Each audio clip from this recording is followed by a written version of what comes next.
को कोर्ट में जाएंगे, हाई कोर्ट में जाएंगे, सुप्रीम कोर्ट में जाएंगे। अगर इसके लिए मेरा शरीर के अंदर में अगर एक खून बाकी रहा,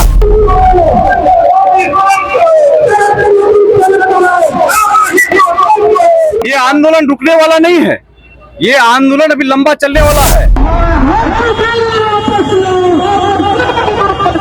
ये जो दोहरी चाल चल रहा है, एक तरफ हमारे सर में बैठकर इफ्तारी टोपी जाली टोपी लगा करके इफ्तारी करता है और दूसरी तरफ हमारे पीठ में छुरे घूमने का काम, उसका खून चूस कर उन्होंने अपना दौलत बनाने का काम करता है। मौजूदा सरकार का इस बिल के खिलाफ में हम लोग पुरजोर बगावत करेंगे। और हम लोग ने सोच लिया है कि आर पार की लड़ाई होगी। आज अगर हमारा गंगा जमुनी तहजीब को तुम तोड़ने का काम किया नीतीश, मोदी और शाह, तो तुम्हें भी तोड़ देगी यहाँ की जनता। लाख छुपाए छुप न सकेगा, राज है कितना गहरा, दिल की बात बता देती है असली नकली चेहरा। वो शाहीन बाग CA/NRC के लिए जो वो गली गली था, अब ये तो आंगन आंगन होने जा रहा है। रात के अंधेरे में इसने हमारे आबरू को लूटने का काम किया।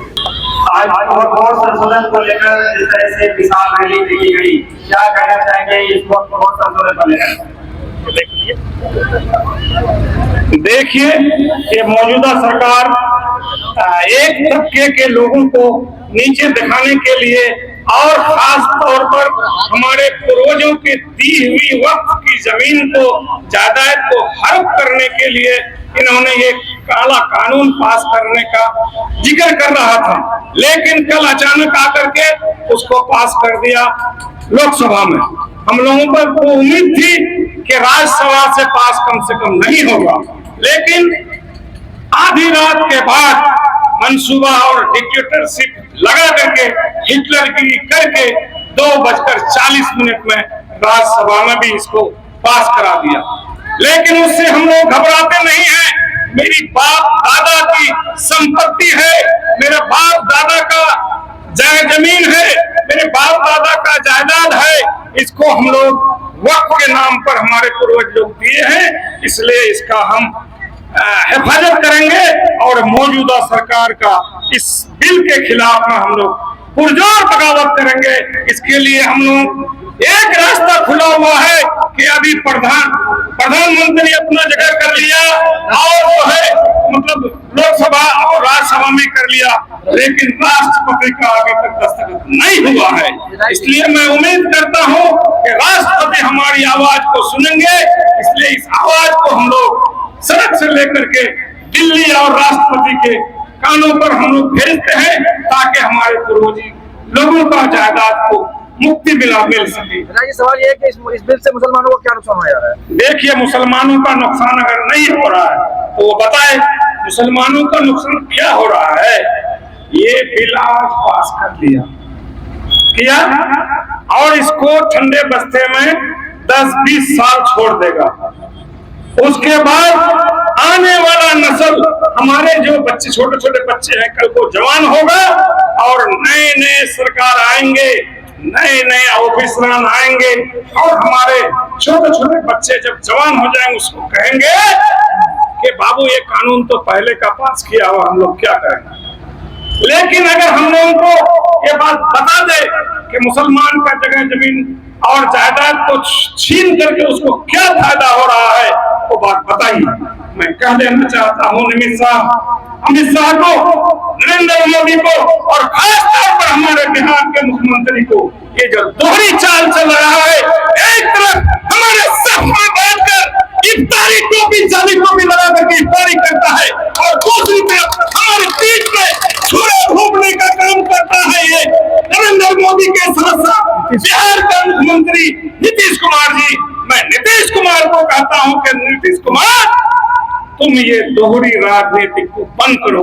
तुम्हारा तो मिट्टी पलीद हो ही गया, लेकिन ये बात जान लो, अगर हमारा रूह कांपा, हम मुसलमान और हिंदू एक साथ में सदियों से रहा करते हैं। आज अगर हमारा गंगा जमुनी तहजीब को तुम तोड़ने का काम किया नीतीश, मोदी और शाह, तो तुम्हें भी तोड़ देगी यहाँ की जनता। ये बात तुम कान खोल कर याद रखो। अमित शाह जी का कहना है कि कानून को मानना ही पड़ेगा। भाई वही तो कर रहे हैं, कानून को तो मानना ही पड़ेगा, और आज नहीं मानेंगे तो हमारे बच्चों से मनवा लेगा। ये चीज उसको भी पता चलेगा, मरने के बाद कब्र में चले जाएगा नीतीश कुमार जी का अब तक और शमशान में चले जाएगा, जला के राख कर दिए जाएगा, लेकिन उसका आत्मा भी ये कहेगा कि हमने जो कुछ किया वो गलत किया। हिंदुस्तान सेकुलर मुल्क है, एक तबका को हम लोग हटाने का काम जो किए हैं हम भी बख्शा नहीं जाएंगे। नीतीश कुमार का अब तक 4 विधायक इस्तीफा दे चुका है। इस्तीफा देने कोई मतलब नहीं है। नीतीश कुमार हमारे साथ में अफ्तारी किया, हमको वो हमेशा कहते रहा कि मुसलमान का हम क्या नहीं किए, मुसलमान का सारा काम करते हैं, लेकिन हमारे पीठ में खंजर भोंकने के लिए बाकी रह गया। वो अपने दल के साथ में कल हमारा पीठ में खंजर भोंक देने का काम किया। मैं इस चीज को तो कम से कम बर्दाश्त नहीं करेंगे। इसके लिए हमको सदन से लेकर के सदन तक और सदन से लेकर के प्रधानमंत्री राष्ट्रपति, और अगर उससे भी नहीं हुआ तो ये बंदा पूरे टीम के साथ में कोर्ट में जाएंगे, हाई कोर्ट में जाएंगे, सुप्रीम कोर्ट में जाएंगे, लेकिन नीतीश शाह और नरेंद्र मोदी तुमको छोड़ा नहीं जाएगा, तुमको भी अदालत में घिसा देंगे। बहुत बहुत शुक्रिया।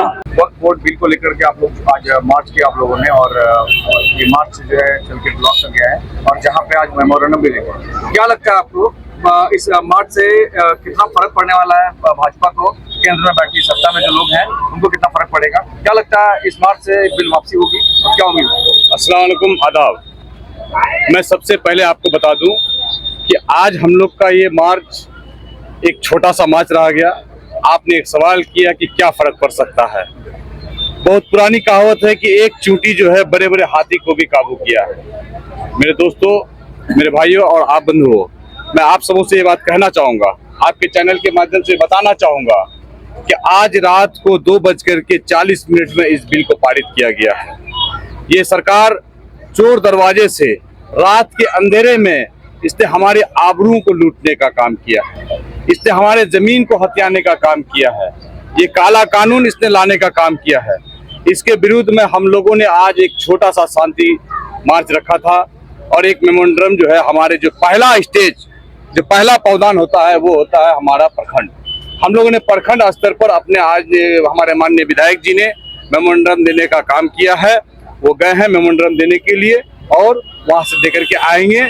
2 दिन हमारे बीच में जो है पर्व का दिन है, कल रामनवमी है, परसों कल और परसों में रामनवमी का दिन है। हम लोग इसको देखते हुए हम लोग इस प्रोग्राम को छोटा से छोटा और शांति से शांति करने का काम किया है। आगे चल करके क्या रहेगा अगर इस पे जो मेमोरेंडम? ये आंदोलन रुकने वाला नहीं है, ये आंदोलन अभी लंबा चलने वाला है। ये तो आज कहिए कि ये एक शुरुआत है। आज हमारे यहाँ के लोगों ने, हमारे पूरे किशनगंज के लोगों ने इस बार ठान लिया है, आर पार की लड़ाई होनी है।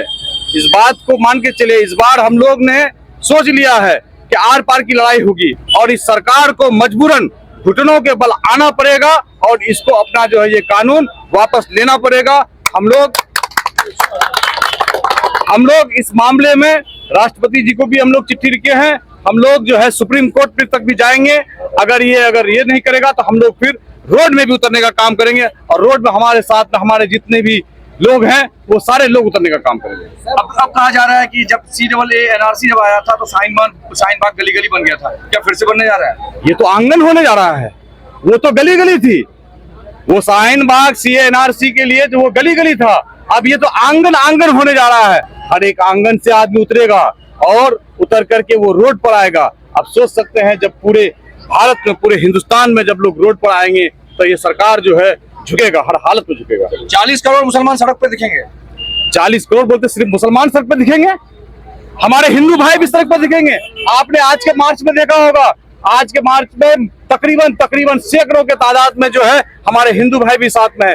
यहाँ पे तो सिर्फ कुछ फिरकापरस्त लोग, कुछ RSS के लोग, कुछ बजरंग दल के लोग और कुछ ये जो है दो मुखी जो सांप हम लोग बोलते हैं, उस तरह के लोग जो है हमें बांटने का जो काम करते हैं, उन लोगों को छोड़ करके पूरे हिंदुस्तान आपको सड़क पर नजर आएगी। वक्फ बोर्ड संशोधन बिल को लेकर आज की जो रैली रही, बहुत ज्यादा लोगों की संख्या है। हम आपसे ये जानना चाहेंगे कि चंद्रबाबू नायडू, नीतीश कुमार, चिराग पासवान, मांझी से काफी उम्मीद थी, मुस्लिम समाज लगाए हुए देखे थे, लेकिन आखिरकार इन्होंने भी अपना असली चेहरा। एक कहावत सुने आप कि लाख छुपाए छुप न सकेगा राज है कितना गहरा, लाख छुपाए छुप न सकेगा राज है कितना गहरा, दिल की बात बता देती है असली नकली चेहरा। नीतीश कुमार जी, मैं उसका बहुत सम्मान करता हूँ, आज भी करता हूँ और कल भी करता था। अफसोस की बात है कि जहां मेरा अफ्तारी का समय होता है वहां टोपी लगा लेता है, और जहां बिल का मुसलमान के खिलाफ में जो बिल पास होता है उसमें वो साइन कर देता है। और बिहार का जनता और हिंदुस्तान का मुसलमान इतना बेवकूफ नहीं है, इस बार उसको पता चलेगा कि ये छल लोगों ने समझ चुका है, उनका छल और चलने वाला नहीं है। ये जनता उसको आज 20 साल से कुर्सी में रखा है। इंशाअल्लाह इस बिल के खिलाफ में, जैसे कि हमारे विधायक जी अलहाज इजहार हस्बी ने रोते हुए कहा कि ये मेरा मसला नहीं है, ये मसला यहाँ का गरीब हिंदू का भी है, ये मसला आदिवासी का भी है, ये मसला पिछड़े का भी है, और ये मसला गरीब मुसलमान का भी है। अगर इसके लिए मेरा शरीर के अंदर में अगर एक खून बाकी रहा तो मैं यहाँ से लेकर सदन तक इस आवाज को बुलंद करूंगा और लड़ने का काम करूंगा। इस बिल के बाद भी कई ऐसे बड़े मुस्लिम चेहरे हैं जदयू में जिन्होंने अब तक इस्तीफा नहीं दिया। देखिए भाईजान, ये राजनीतिक है, हर आदमी को चाहिए कुर्सी और पावर। मेरा बाप, मेरा भाई, मेरा जनता वो जहन्नम में चले जाए, उसका खून चूस कर उन्होंने अपना दौलत बनाने का काम करता है और अपना परिवार के लिए वो सोचता है। इसलिए जनता का परवाह उसको नहीं है, उसको अपना कुर्सी का परवाह है। इसलिए ऐसे नालायक को समाज में चिन्हित करके उसको समाज से निकाल देना चाहिए।